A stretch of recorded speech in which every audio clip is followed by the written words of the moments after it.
Você já ouviu falar de indicação geográfica? O título é conferido a produtos ou serviços que são característicos do seu local de origem, o que lhes atribui reputação, valor intrínseco e identidade própria, além de os distinguir em relação aos seus similares disponíveis no mercado. São produtos que apresentam uma qualidade única em função de recursos naturais, como solo, vegetação, clima e modo de fazer.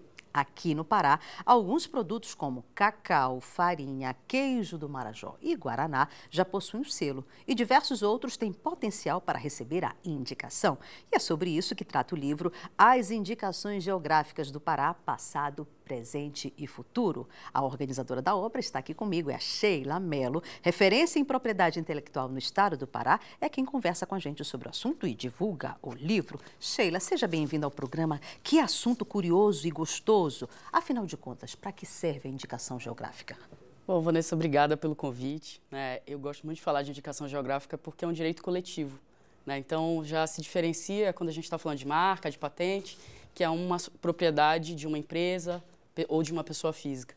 Então, quando a gente está falando de um coletivo de produtores de farinha, de um coletivo de produtores de queijo, de um coletivo de produtores de cacau, a gente já começa a falar numa visão de coletivo de um desenvolvimento regional.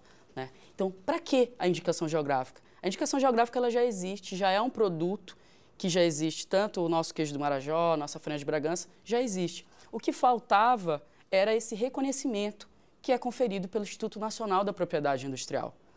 Então, em linhas gerais, se a gente fosse fazer um comparativo falando de uma patente a gente desenvolve, a gente cria algo novo.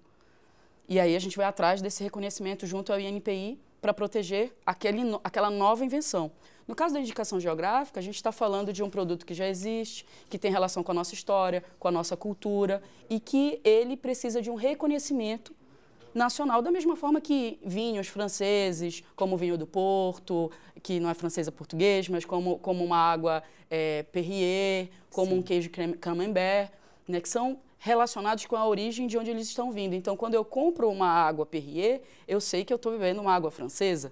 Quando eu comprar um queijo do Marajó, eu sei que eu estou comprando um queijo paraense. Com certeza. Qual é a relevância que tem para as condições geográficas do estado do Pará? Nós somos um estado com 144 municípios.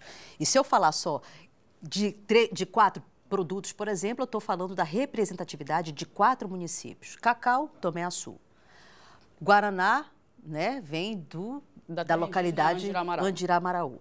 Nós temos o queijo do Marajó, como bem disse, vem do arquipélago do Marajó. Farinha de Bragança, lá do município. Qual é a relevância que isso tem para os munícipes?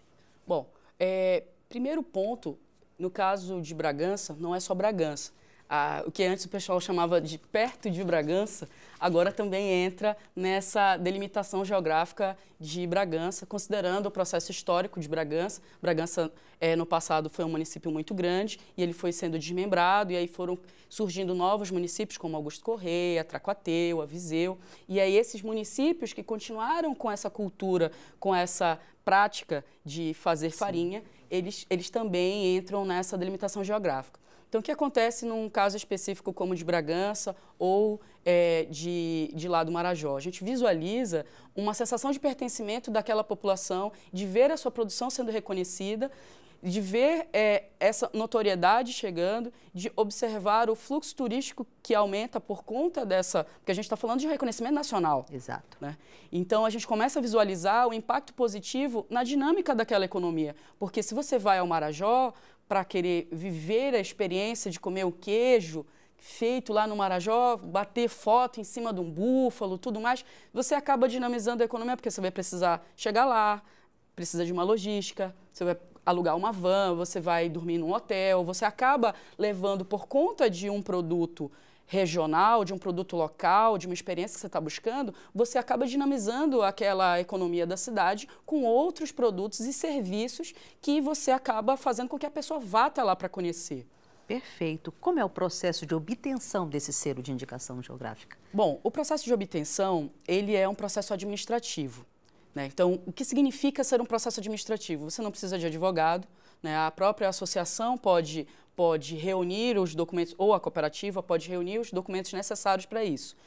Como a gente tem no Brasil 2 tipos de indicação geográfica, uma indicação geográfica que eu posso te dizer que é uma indicação fruto da fama do produto, como é o caso de Bragança, como é o caso do Marajó. Eu até costumo dizer que quando a gente vai a Bragança, se a gente não voltar com farinha, até vão dizer que a gente estava mentindo, que a gente não estava lá. Com certeza. Não trouxeste farinha, né? Vai no Marajó, não voltou com queijo, já o pessoal da casa já vai olhar meio torto assim, poxa, Vanessa, não trouxeste um queijinho para mim? Porque está muito associado com aquela região, né? Mas também existe um outro tipo de indicação geográfica, que é o tipo denominação de origem, que a terra indígena Andirá Amaral se adequa, na qual, no caso deles, não é porque eles são famosos, e sim porque existem características específicas do solo, do humano, que influenciam para que aquele produto seja único e produzido somente ali, naquela região. Perfeito. Então, eu não posso falar hoje de indicação geográfica de Bragança feita em Castanhal. Aí a gente começa a falar da propriedade intelectual daquele coletivo, porque uma vez reconhecida que aqueles municípios ali fazem parte da indicação geográfica da farinha de Bragança, somente aqueles produtores naquela área delimitada vão poder fazer uso da indicação geográfica farinha de Bragança. Se em Castanhal um determinado produtor, a gente espera que isso não aconteça, mas um determinado produtor, ele venha, porventura, se dizer farinha de Bragança, sim, o Conselho Regulador tem um instrumento jurídico para dizer, epa, pare de usar esta denominação, porque é nossa, daqui de quem faz parte da produção. Então, com isso, a gente traz uma segurança jurídica para aquele coletivo. E a gente tem novidades vindo por aí, né? A gente tem, muito em breve, aqui Belém vai estar com a indicação geográfica para a cerâmica de Coraci. Ai, né? Então, a gente está trabalhando nesse... que na época do livro, porque a gente veio para falar do livro. Tá dando spoiler para a gente. É um spoiler. Adoro. Esse spoiler é legal, porque quando a gente começou a escrever o livro, a gente procurou trazer pessoas não só de Belém, e não só da área de propriedade intelectual, mas também historiadores, antropólogos, colegas também estudiosos de Santarém, para também estar colaborando. Então, quando a gente está apresentando esse livro e deixando ele disponível gratuitamente para ser baixado, para popularizar a informação, sim, a gente visualizou essa perspectiva de quais seriam as próximas indicações geográficas, porque a gente estava com o Tomé Açu, que já tinha sido concedida, isso, com as cuias do Aritapera, que o pessoal também chama de cuias de Santarém, sim, que não é uma indicação geográfica, mas também é um direito coletivo, do tipo marca coletiva, né? Foi a primeira marca coletiva do estado do Pará. E aí a gente falou, a gente já tem a marca coletiva, a gente já tem Tomé Açu. Estamos em andamento aqui com a farinha e com o queijo. Então, o nosso presente, né, que a gente está visualizando agora vai ser o queijo, sim, e a farinha. E o que vem depois? Né? Porque a gente tem tanto produto bacana, se você for parar para pensar, só no estado do Pará, a quantidade de produtos de potencial, indicação geográfica, é muito grande. E aí o pessoal começou a fazer uma lista, né, do que poderia ser, né, o que a gente tinha. Ah, será que a farinha de tapioca de americano? Né? Sim. Será que o mel de Pirabas? Né? Com certeza. Será que os trançados de Arapiuns também não seriam? Será que o feijão manteiguinha de Santarém? E aí o pessoal começou a visualizar o que era potencial. A gente falou, eu acho que isso aqui casa para a gente também começar a estudar o potencial, porque muita gente, por exemplo, fala do açaí, né? E o açaí, né? E o açaí, aí só fizeram um estudo sobre o açaí das ilhas aqui de Belém, né? Não sei se vocês já observaram, quem anda por Belém tem uma placa dizendo assim, açaí da ilha. Né? Sim. É um diferencial em relação a um outro açaí que não é o da ilha. Né? Então, quando a gente começa a observar essa diferença de preço, diferença de valores, então você vai na feira da 25, eu acho que até tem uma imagem aí sobre isso, a gente vai para a feira da 25, aí você chega lá na feira da 25, farinha d'água, R$4. Aí você vai ver a farinha de Bragança, R$8. Aí você chega com o feirante, você só pergunta assim, amigo, mas por que é mais caro? Minha amiga, é melhor. Então, quando você começa a observar que uma origem de um produto, ela está agregando valor a isso, a gente está diante mesmo, de uma... olha a imagem. A gente está diante de uma indicação geográfica. Então, se percebe que é o dobro do preço. Né? Isso aí é uma imagem que eu fiz no início da organização do livro, em 2020. A gente teve um atraso aí no lançamento por conta da pandemia, alguns autores ficaram doentes e tal, a gente teve algumas perdas. E aí a gente visualizou isso e falou assim, olha que imagem representativa, com certeza, né? A gente visualizar o dobro do preço porque está vindo de Bragança, né? Imagina como a gente não vai conseguir agregar valor para quem está lá em Bragança, vendendo diretamente de Bragança, a gente sair dessa condição de venda na saca e já trabalhar uma embalagem e já trabalhar. Então, a gente começa a visualizar essa noção de empreendedorismo, um desdobramento interessante. Maravilhosos. participação chegando, e um bocado. Nós temos uma pergunta justamente sobre açaí. O Sérgio, do bairro da Conda, gostaria de saber se o nosso açaí já tem esse selo. Pois ele comenta aqui que em outros lugares tomam tudo menos o verdadeiro açaí. Bom, a história do açaí é interessante porque a nossa relação aqui no Pará com o açaí, ela é cultural. Então, pra gente, o açaí, ele tem que ser aquele açaí papa, com farinha e com a comida do lado. Só que quando a gente visualiza em outros lugares, o pessoal coloca granola, banana, mistura com outras coisas, bota muita água, o negócio fica fino. Para o nosso paladar não é legal. Para o nosso paladar não é bom, a gente já olha com cara feia, assim. Mas se a gente for parar para pensar, Vanessa, que de repente o nosso sushi que a gente come aqui não é o mesmo sushi, Sim. né? Que foi, como ele realmente foi pensado, a gente frita, a gente coloca fruta, a gente coloca outras coisas. Então, cada um vai fazendo a sua adaptação alimentar da maneira que lhe é mais conveniente. Então, a gente falar um pouco sobre o consumo e a maneira como a gente se relaciona com a comida é muito falar sobre o nosso cultural, sobre como que a gente visualiza, como que a gente vê. Mas, especificamente sobre o açaí, o que a gente observa hoje, analisando a nossa conjuntura de produção de açaí? O estado do Pará é o maior produtor de açaí do mundo. Nós exportamos açaí para boa parte do globo, né? Onde tem açaí, provavelmente saiu aqui do estado do Pará. Mas isso não está ainda refletindo numa organização social, seja numa cooperativa, seja numa associação de produtores de açaí, que tomem a frente desse reconhecimento, da busca desse reconhecimento, para poder estar diante do INPI recebendo esse reconhecimento, né? essa indicação geográfica. Potencial nós temos aos montes, né? Mas falta ainda uma organização social, quer seja através de uma associação de batedores de açaí, quer seja através de uma associação de produtores de polpa de açaí, que busquem e visem essa notoriedade e consigam buscar. Eu vejo potencial, quem quiser depois a gente pode estar conversando da associação. Então a gente poderia, por exemplo, Sheila, num pulo do gato, para o açaí da ilha, por exemplo. Sim. Meninos se organizem, entrem na esfera administrativa com pedido de reconhecimento, que logo esse título chega. E aí essa questão, por exemplo, do açaí das ilhas.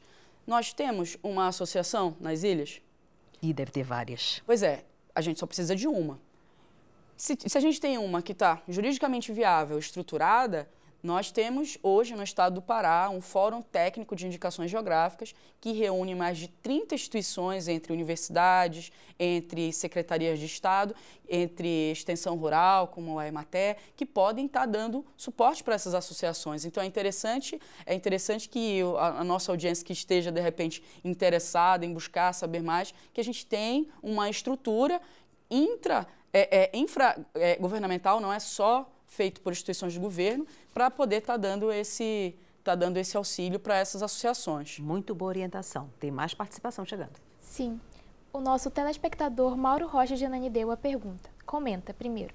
Algumas regiões e municípios ficam famosas por causa de seus serviços ou produtos. Ele quer saber se quando tradição e qualidade caminham juntas em um espaço físico, nós podemos dizer que surge a indicação geográfica.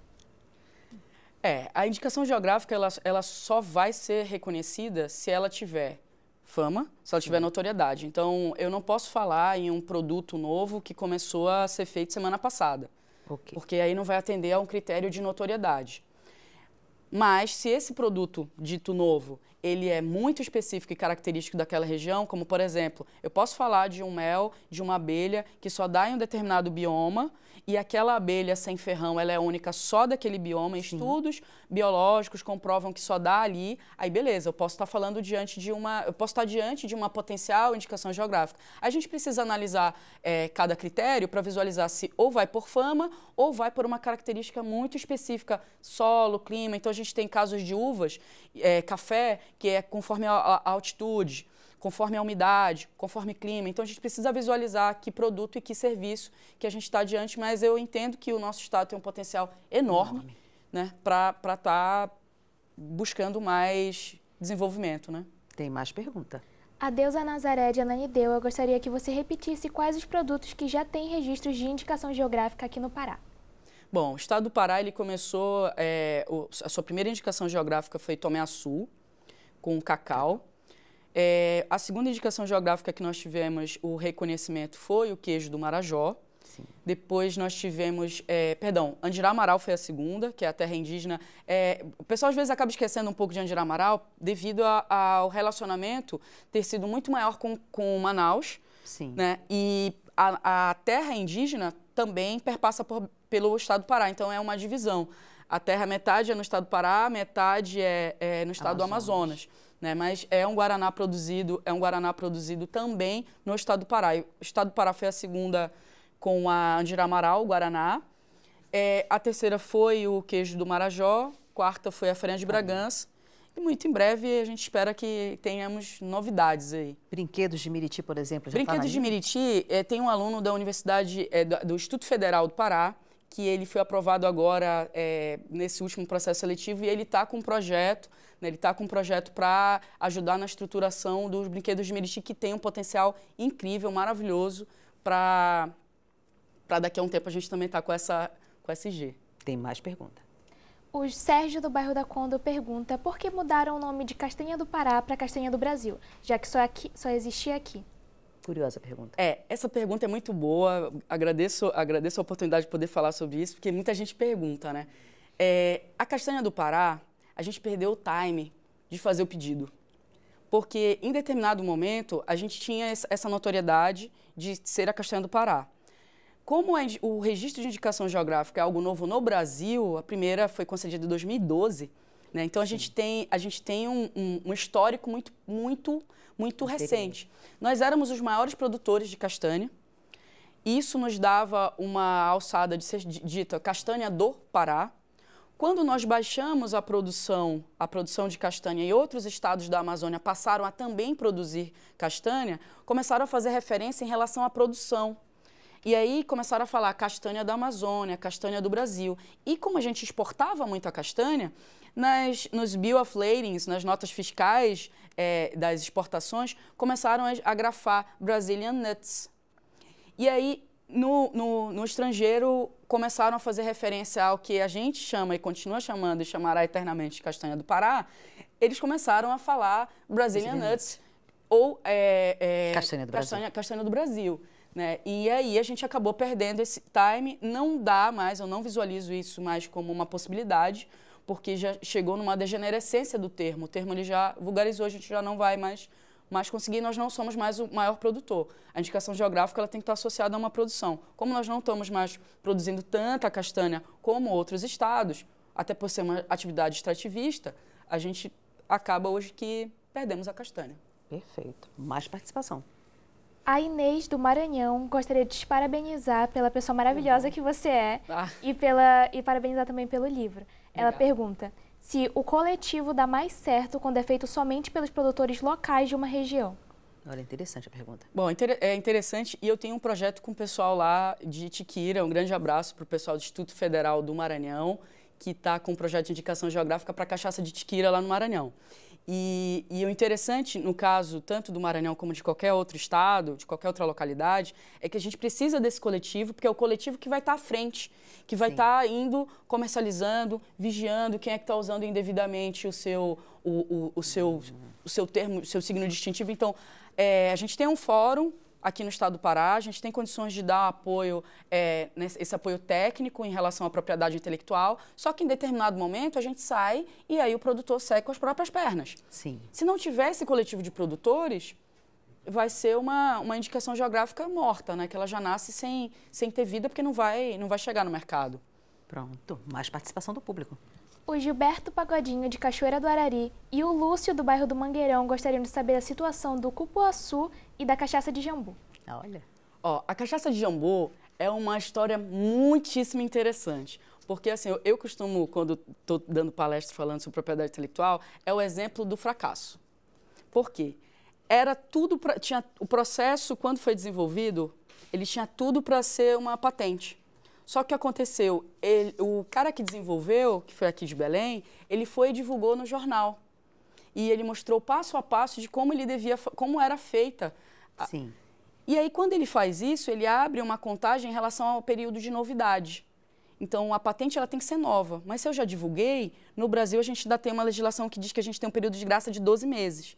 Ele perdeu esse período de graça, aí ele já não podia mais depositar como patente. Beleza, o que ele fez? Vou registrar como marca. Só que cachaça é uma indicação geográfica brasileira, que foi feito por decreto no governo Dilma. Então, o que acontece? Nenhuma marca pode ser cachaça. Aí ele tentou registrar como marca cachaça de Jambu.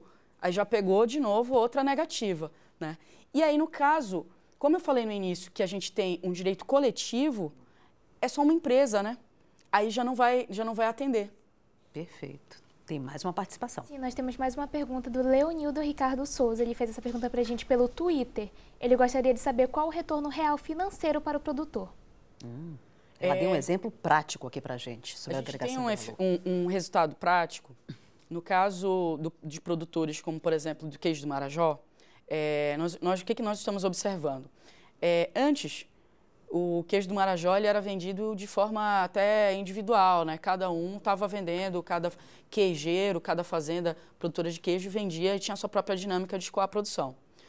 Quando a gente está falando de uma indicação geográfica, aí a gente observa, por exemplo, o governo do estado com o festival Tempero de Origem, Sim. que aí ele já traz esses produtores que têm indicação geográfica, abre um espaço para eles de um stand no gasômetro, na antiga casa do governador, e aí isso já faz com que eles já consigam comercializar diretamente para pessoas que, no geral, não teriam condições de ir até o Marajó, né? Então, você consegue visualizar que ele já está vendendo num valor um pouco maior do que a gente geralmente compra lá, né? Porque ele está aqui em Belém, né? Você já começa a observar que eles criaram uma dinâmica própria no Marajó de um coletivo de empreendedoras femininas, Sim. em que tem uma que é dona de um hotel, outra que é dona de uma fazenda que já proporciona uma experiência de não só comer o queijo, mas de estar na fazenda, como a outra que faz blusas artesanais, e aí elas fecham